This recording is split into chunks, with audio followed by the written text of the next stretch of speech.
On Overdrive today, we drive the all-new Honda Amaze. We get you a closer look at the latest Kia SUV and find out what's made the Camry more appealing than before. Hello and welcome to Overdrive. I am Soini Dutt. Safety is the biggest talking point in the all-new Honda Amaze. And Rohit gets you a lowdown on the latest ADAS as well as the safety tech and also the new creature comforts that have been added in this car. SUVs have practically taken over every vehicle segment, but the compact sub-4 meter sedans, they are sort of holding their ground. Now, the Honda Amaze has been one of the front runners because not all of these compact sedans are created equal. It's always had that practicality, that reliability, that safety quotient to it, which has attracted the attention of many. And now, there is, unsurprisingly, a third generation of it. And that's the car we have on test today. Let's take a closer look.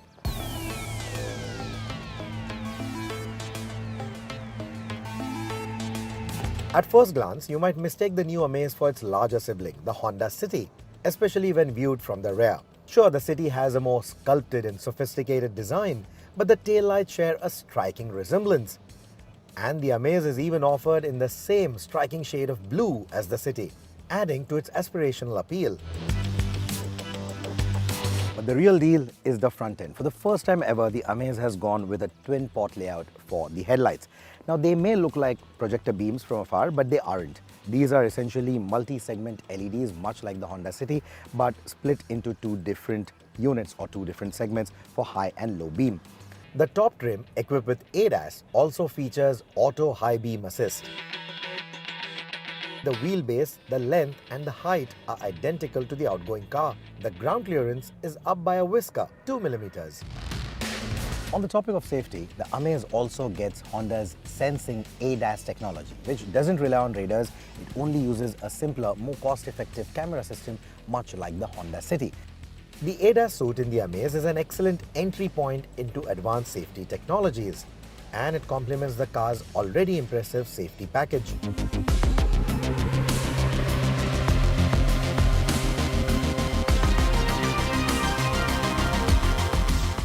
If you were to look at the boot, it's marginally lesser on paper compared to the outgoing car. But you also get some padding here, again for that enhanced noise insulation, and in terms of absolute space, there's no problem at all. This is a sedan, of course, so you don't get that flat loading lip.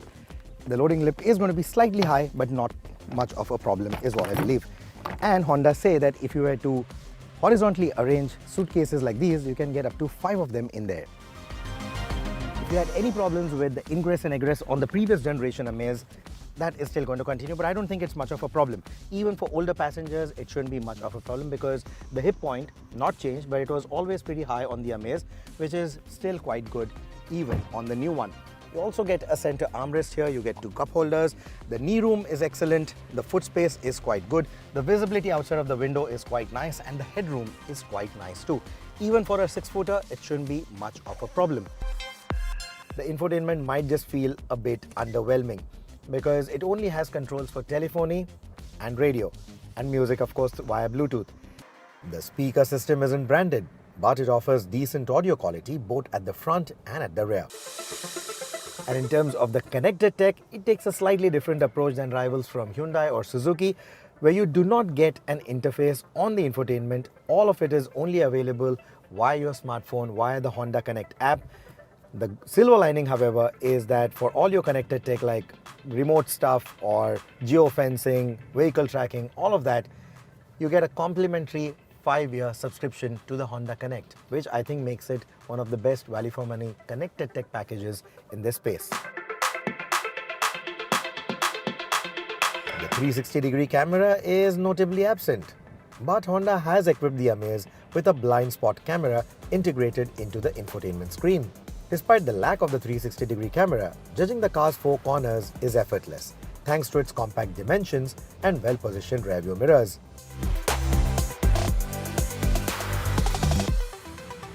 Thumb the starter and you have that pleasant 4-cylinder engine sound. No 3-cylinder burble, no vibrations in the pedal, and that nice welcoming tone. The engine feels most comfortable between the 3000 to 5500 RPM range, delivering smooth and responsive performance. Thanks to the lightweight nature of the Amaze, you will rarely need to push it all the way up to the 6500 RPM red line. Coming back to what I was talking about when I mentioned the air conditioning. Now I am doing about 20 kilometers an hour in second gear and I'm at an incline. And I put my foot down. The engine does struggle a bit to climb the incline. So you might have to drop to first gear quite often, especially if you are running a full load. As before, the Amaze is geared for relaxed highway cruising, comfortably doing 100 kilometers an hour in top gear at just over 2000 RPM. This setup not only ensures a smooth cruise, but also enhances fuel economy. In the pursuit of comfort, they've also gone with a softer suspension setup that again sort of gives it a bit of a body roll when you are tackling bends. Doesn't really get unnerving, but something that you need to account for. As expected, the automated braking feature of the ADAS is exclusive to the automatic variant. When it comes to the physical brakes, they are easy to modulate and offer a confidence-inspiring, precise bite point. The brake pedal on the CVT variant is noticeably larger, and it also comes with a generously sized footrest for added comfort. On the 5-speed manual that I'm driving right now, the shifts are quite nice. They have that notchy feel to it, but in a nice way, something that I like with most Japanese cars. How does the CVT behave? Well, let's toss it over to Ken and let him tell you what it feels like. Now, one good thing about this CVT is the fact that it is available in every single variant of the Amaze. So if you want the base model car, you can have it with an automatic transmission, and for all good reason. It gets up the line in a very composed manner and the shifts are pretty much unnoticeable. But it's still a CVT though, so in that typical fashion, it holds its revs a bit longer than you would want it to, but that's something you could easily get used to. Put your foot down and the gearbox takes a few split seconds to figure things out, but even once it does, it doesn't pick up speed in the most aggressive manner, but it does it quick enough for you to make that quick overtake on the highway. So in a nutshell, if you are considering a sub 4 meter sedan, then this is still one of the front runners and one that you definitely need to consider. Well, let's take a very quick break here on the show, but coming up on the other side, the much awaited Kia Syros. Stay with us, you're watching Overdrive. Welcome back, you're with us on Overdrive. The Kia Syros. This is the latest entrant in the compact SUV space from Kia, which sits between the Sonet and the Seltos, and it impresses with a lot of interior space with the advanced safety features and also cutting-edge technology. Rohit brings us all the details from the global unveiling of this SUV.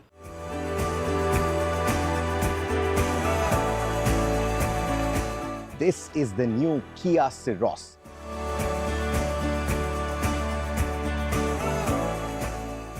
Kia Syros. Let's talk about the design. Now, I won't blame you if you can immediately see a little bit of that carnival inspiration. So, opposites united, that's the design theme that they call it, right? Which is why you see that carnival inspiration right there. It aims to give the vehicle that upright stance, and what really contributes to that are these really big headlights that you see in the bumper. Now, the DRLs are going to be right on the side. It's a refreshing change. We have often seen headlights in the bumper and then the DRLs forming the brow on top. They are not doing that here. The DRLs are vertical elements upright right next to the headlights. And the headlights themselves get that 3-pot arrangement, the ice cube lighting pattern that Kia likes to call it. Now, on the top-end variant that you see here, you get these LED headlights, but on the lower-end variants, you're going to get a similar arrangement, a 3-pot arrangement, but it's going to be halogens is what you're going to get there. You get that clamshell bonnet on top, and then you get this gloss black applique right beneath to break the monotony. Now, there will be different colors on offer. This is going to be the signature shade, and I think this one looks quite nice. You also get a camera in the front that you see here, and you are going to get 4 parking sensors in the front as well. You also see that satin finished insert in the bumper to replicate the look of a rugged skid plate. A matching finish for the Kia logo as well.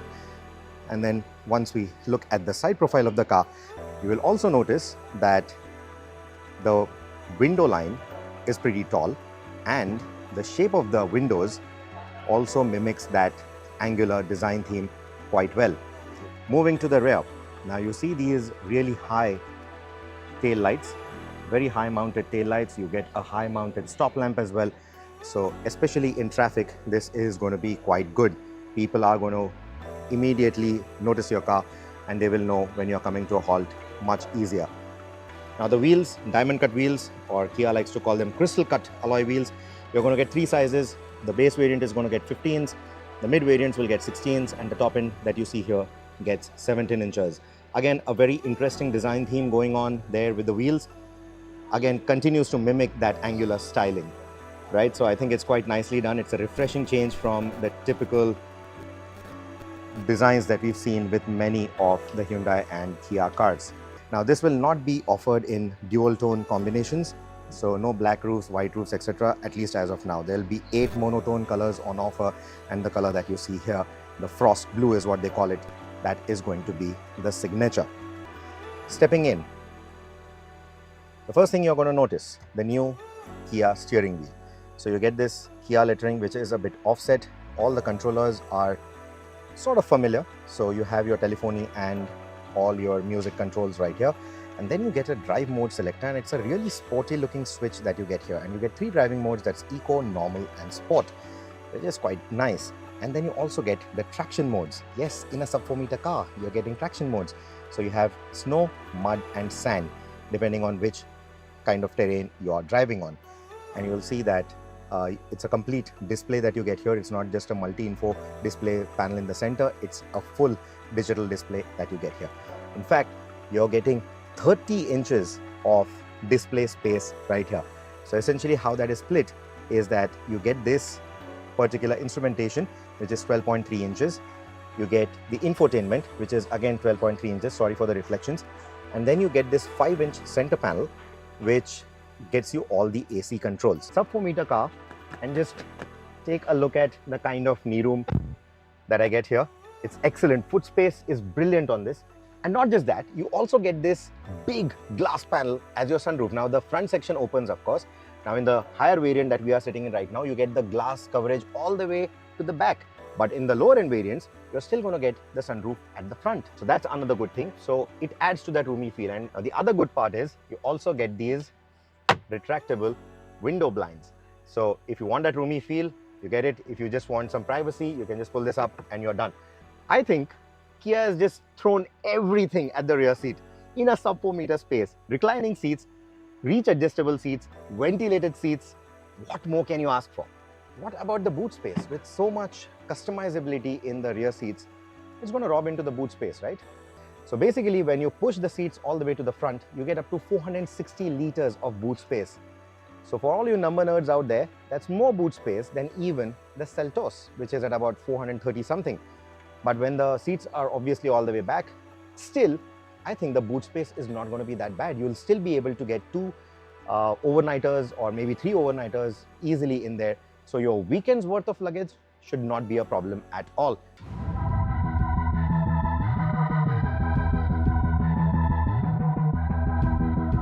Now, in terms of the safety, what you are going to get standard are dual front airbags. You're also going to get the front seat side airbags, the side curtain airbags. You're also going to get a Highline tire pressure monitoring system. ABS is obviously there. You also get the brake force assist, ESC, VSM, etc. There's going to be front parking sensors that I spoke of. That's 4 parking sensors in the front, 6 parking sensors in the rear. You also get the 360-degree camera. Now, that is not going to be standard, however. You do get ISOFIX child seat mounts at the rear, and you get 2 adjustable headrests at the rear, not 3. And finally, under the hood, this is not an electric, despite what the face looks like. You're going to get ICE variants only. So you get the turbo GDI 1-liter engine, the 1-liter petrol. We are very well versed with that engine, but this will be the only car in its segment to offer a 6-speed manual transmission with it. And this particular car, we saw the 7DCT badging. So for the automatic, you're going to get the dual clutch 7-speed transmission with that 1-liter, 120 horsepower direct injection petrol engine. For diesel lovers, there's still going to be a diesel with this car. You're going to get a 1.5-liter diesel, which is going to put out about 115 PS of power, and that's going to be available with a 6-speed manual or a 6-speed automatic transmission. Now, in terms of the positioning, this will be placed between the Sonet and the Seltos. Japanese automakers still seem to be betting big on sedans in the Indian market, at least going by Honda and Toyota. Right at the beginning of the show, you saw the Honda Amaze. And after this very short break, we're going to take a look at the Toyota Camry with a hybrid heart. Stay with us, you're watching Overdrive. Welcome back here with us on Overdrive. The 9th generation Toyota Camry is here, priced at 48 lakh rupees. And we tell you all about how it feels to drive on Indian roads, all about its hybrid powertrain, and also whether it's as comfortable as it was in its previous avatar.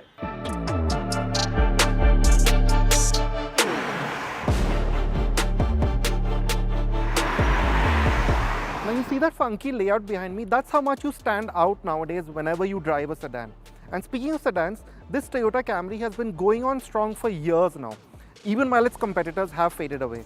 This is the 4th model to come to India and the 9th generation overall. So let's see what makes it tick.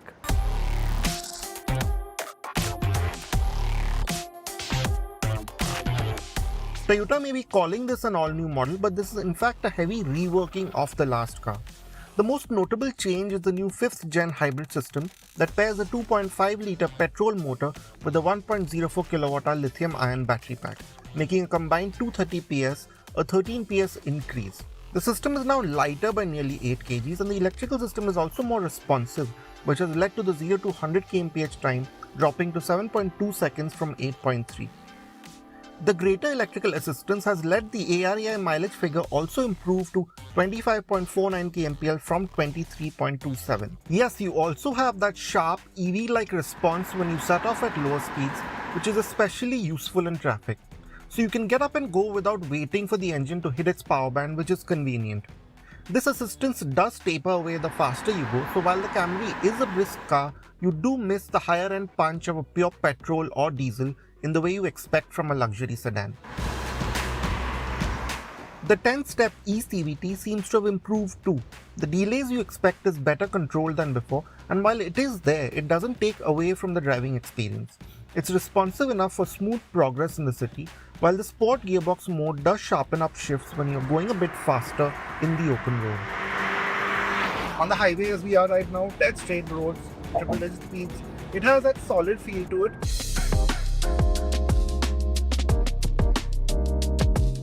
And the seating position, it's got that typical Toyota sensibility to it. It's practical, it's well thought out. And yes, it also does feel well made, again in parts in that typical Toyota way. So for example, I have soft materials here on the doors and so on, but there are also some bits that I really don't like. For example, these vents, they feel quite flimsy, even though they look really nice with the knurling on it and the silver surrounds. They could have been better to touch. And the same can be said of these quite plasticky door handles. But otherwise, there's also some really nice tactile buttons for the climate controls. I mean, they have a nice damped action to it. That action is also there to the indicator stalk, something that you sometimes complain about in Toyota cars. That's been sorted. Again, the buttons for the drive modes, they have that nice high quality damped feel to them. The Camry has taken a big step forward with its features. Arguably, safety has taken a bigger leap forward with ADAS now coming in. Now, for many of you choosing the Camry, the back seat really is the reason you'd probably get one, and Toyota does not disappoint. Yes, there are a few rough edges.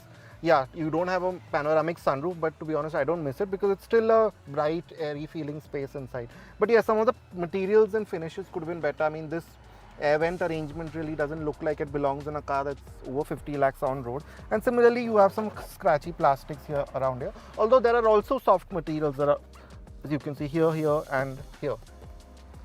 But what really takes the cake are the amenities. Of course, you have the sunshades and you have that boss function, which we all like, and that frees up genuinely a massive amount of legroom. But then you also have this, which really is the kicker. I can control a powered rear sunshade, something that you don't see very often. I have a separate climate zone for myself. And these seats, both the two outboard seats at least, they power recline, which to be honest, you don't find in cars maybe even double the price.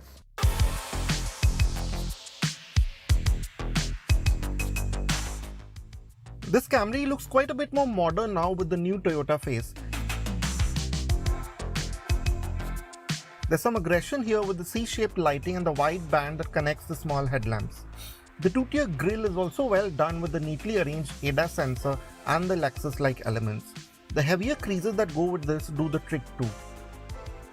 Not much has changed in profile, so you have a functional glass area and ground clearance is 145 mm, which in my experience was enough over some large speed breakers. The rear is again quite aggressive with a coupe-like rear window and spoiler-like element to the boot lid.